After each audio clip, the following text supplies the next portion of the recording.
devenir millionnaire en Afrique, c'est très compliqué. Au fait, c'est très compliqué. Vous savez, quand tu as déjà 1 million, tu es un millionnaire. Mhm. Notre problème, c'est que, le problème des gens, c'est que, il faut savoir que, parce que je vois peut-être certaines personnes sont en train de discuter que non, il n'y a pas de spiritualité pour devenir millionnaire. Attends, peut-être que toi, tu as 20 millions, tu crois que tu as l'argent. Il y a les agents que quand tu as cet argent, tu es obligé de te protéger. Sinon, ça fume en fumée. Je te conseille d'aller au marché central. Tu vas voir les gens. Les gens sont fous. Va au marché central, entre dans les boutiques, les vraies boutiques. Tu vas voir 10 habits accrochés. Mais quand tu regardes le monsieur derrière les 10 habits accrochés dans sa boutique, une boutique qui paye peut-être, je ne sais pas. Les boutiques au marché central sont chères. Tu comprends que ça ne va pas. Les gars sont déconnectés. Pourquoi? Parce que les gars se mettent dans des situations où ils sont obligés d'entrer dans des situations où, même juste pour pouvoir avancer, ils se retrouvent obligés. Moi, je voulais prendre en compte une petite histoire. Moi, je ne vous dis pas les trucs qu'on a dit. C'est parce que j'ai commencé à suivre coach quand il a commencé le début du live. Écoutez, voilà quelqu'un que, bon, c'est la famille, c'est mon oncle. Il commence à travailler pour quelqu'un qui fait la tomate, à Baranté, monsieur un gars de l'Ouest. Il commence à faire la tomate. Il travaille pour quelqu'un, en fait. Il travaille pour quelqu'un, il économise. Tous les mois, il économise. Bon, il dit maintenant qu'il va aller prendre sa part de champ de tomates pour faire. Il commence à faire son petit champ de tomates. Les premiers mois comme ça, enfin les premiers débuts de production comme ça, il récolte les 150 tomates, les 150 cajots de tomates, bon, qu'il pas vendre. Entre-temps, qu'est-ce qu'il fait? Il demande le soutien à la famille pour le soutenir. Je me rappelle bien, même mon agent est entré dans ce projet, 1,5 million. J'ai aussi mon oncle là-bas qui a envoyé sa part. Bon, il se retrouve avec un capital de presque 5 bâtons. Il lance une grande production. Mais sauf que derrière, ça se parle. C'est responsable, enfin, les amis connaissent. La tomate, tu arrives au champ aujourd'hui, tu vois les feuilles de la tomate, elles sont tout vertes. La tomate est en bon état, il n'a pas fait le traitement. Entre-temps, son ex-patron le contacte, dit que tu sais quoi, tu as besoin de la protection. C'est ce qu'il est venu nous raconter, donc c'est pas les trucs machin. Après l'acte qui va suivre, que je vais raconter. On va lui demander que tu veux la protection. Il dit que c'est la protection de quoi? Bon, c'est là même qu'il a su que son patron faisait une réunion, déjà des tomates là, où ils étaient souvent regroupés, machin, il ne savait pas tout ça. Il se retrouve en disant que non, je ne peux pas moi adhérer à une réunion comme ça, que je ne sais pas, vous êtes vous les têtes, on ne nous connaît pas. Moi, je ne peux pas me mettre dans une réunion où je ne connais ni la tête ni la queue. Il dit seulement comme ça. Et on envoie toujours les gens lui persécuter, c'est-à-dire on envoie toujours les gens lui tenter de lui dire que de lui convaincre que non, c'est bon, ça serait bon pour toi, machin, mamie. Il ne veut pas. Mais la tomate a bien, donc les produits étaient bien. Juste à ce qu'il nous a envoyé les photos que non, cette fois-ci, la récolte serait la magie. Le lendemain, non, je crois que c'est 2 semaines après on devait faire la récolte. Le lendemain, pas pour, vous savez que quand vous faites les tomates, là, il faut aller regarder pour contrôler s'il n'y a pas les asticots, machin, nanani. Il arrive au champ le lendemain, toute la tomate, tous les produits qui étaient frais là sont tout pourris. Donc, les feuilles vertes sont devenues tout secs. Merde, il reste debout comme ça. C'est maintenant là que quelqu'un vient lui dire que les gars, t'ont endetté, tu n'as pas compris. Ils disent, bon, on dit maintenant que, bon, ok, même si tu pulvérises les produits chimiques sur la tomate, hein, il faut au moins 2 jours, comme il a dit là, il fallait au moins 2 jours, bon, ou une journée et demie pour que la tomate brûle. Comment ça se fait que ça a brûlé vite comme ça?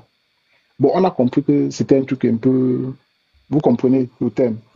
Bon, pour vous dire qu'il y a les agents que tu es obligé de te protéger. Tu es obligé, donc je vous dis que tu es obligé. Quand ton C'est pas business, ça chute alors. Ça chute, donc tu n'avances pas. Tu suivis. Aujourd'hui, si vous parlez, je dis qu'aujourd'hui, là, il a pris sa petite demi-hectare. Il cultive son truc juste pour survivre avec sa famille. C'est-à-dire, il ne peut pas évoluer. Il ne peut pas aller devant. Parce qu'on est d'abord montré un truc que j'aime on va te protéger, ou c'était la protection de quoi lui-même n'a jamais compris. Moi, je vous dis que il y a des choses que vous parlez de ça, c'est autre La- chose. Ça, ce sont les, mais je vous dis, il y a un certain niveau d'argent que quand les gars là t'obligent à te protéger. Sinon, tu Bon, vas ça veut être, dire que dans le contexte africain, alors, si tu veux avoir ton petit million, 1 million, 2 millions, ça va. Si tu veux beaucoup, beaucoup, là, ça sera compliqué. si tu veux grimper, c'est compliqué, c'est très compliqué. Matata, va seulement la coach. C'est pas Va, compliqué. Il faut entrer, va, il faut te protéger. Tu te il faut te protèges. protéger. Ouais, tu Tata, te va au protèges. marché central. Tu vas comprendre que quand tu vas au marché central, quand tu entres dans les boutiques des voyageurs, là, tu vas comprendre que la sorcellerie roule au Cameroun. Va, ne te protège pas. Va, tu fais comme si tu vas aller en Chine commander, acheter les marchandises de plus de presque 40 millions, mettre dans un conteneur pour descendre au Cameroun. Ah Tu bon, vas comprendre que, tu vas comprendre que ton conteneur a coulé. Tu vois, donc il fallait que ce soit quand il y a ta marchandise dedans que ça coule. La protection ne veut pas te dire que tu vas signer un truc faux. La protection, ça veut dire que tu pars dans les contrecalés. Ça.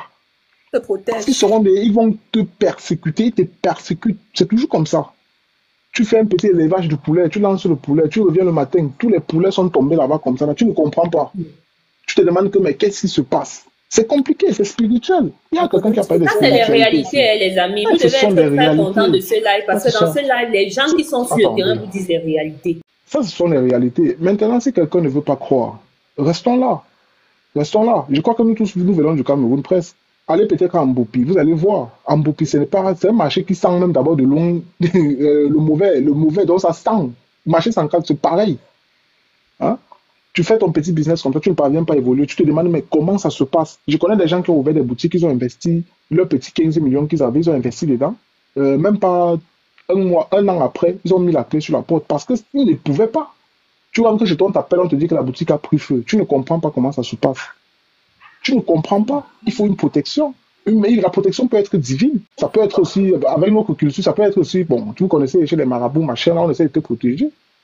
Coach, Hein? Et le jujube, quelqu'un a parlé de jujube tout à l'heure. Le jujube, là, il ne faut pas rigoler avec. Le jujube, c'est un truc vraiment très, très, très spirituel. C'est pour ça que quand tu as un truc que personne ne s'attendait, c'est-à-dire quand tu es peut-être un enfant qui évolue, quand tu vas voir ta maman au village, la première des choses qu'elle te lance dans le sac, c'est le jujube.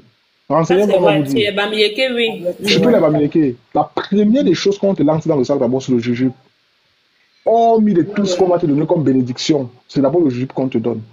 Donc les gens peuvent discuter, mais on est là en vie et on voit la situation de certains entrepreneurs au Cameroun, comment ça se passe. La spiritualité, je pense que, et je ne pense même pas, en fait, c'est une réalité connue de tous.